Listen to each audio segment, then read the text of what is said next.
In today's video, I'm going to teach you how to use Rectangle tool in TradingView. First, open your browser and head to TradingView.com. If you already have an account, you can sign in, but it's not required just to follow along. On the home page or from the top search bar, type in the symbol you want to analyze. You can choose any stock, index, crypto, or forex pair. Once you've found your instrument, open the full featured chart so you're working with the complete set of drawing and analysis tools. This full chart view is where the Rectangle tool really becomes useful because you'll have clear access to the left-hand drawing toolbar and a large canvas to work on. With the chart open, look to the left toolbar and find the drawing tools. Locate the geometric shapes menu. This is the group that contains common shapes like lines, circles, and rectangles. If you're not sure where it is, hover your mouse over each icon until you see the tooltip for shapes. TradingView labels are very helpful here.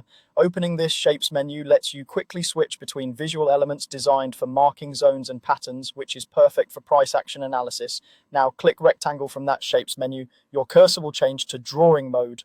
To place a rectangle, click once on the chart to set the first corner, then drag and click again to set the opposite corner. You can draw it over a consolidation area, a support range, or a resistance zone, any region where price is interacting within boundaries. After it's placed, you can click the rectangle to select it and drag any side or corner to resize. If you need to reposition it, grab the middle of the shape and move it wherever you want. For clarity, open the Properties panel by double-clicking the rectangle or using the settings icon that appears when it's selected. Here you can change the fill color, border thickness, and transparency. A slightly transparent fill helps you see candles underneath while still highlighting the zone. If you don't want to accidentally move it, use the lock option to keep it in place. You can also save your favorite styling as a template, so every new rectangle uses the same look, which keeps your charts consistent. A couple of quick tips. Star the rectangle tool in the shapes menu to add it to your favorites bar for faster access.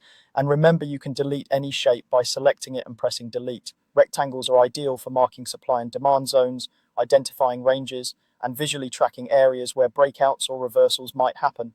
That's all you need to start using the rectangle tool effectively in TradingView.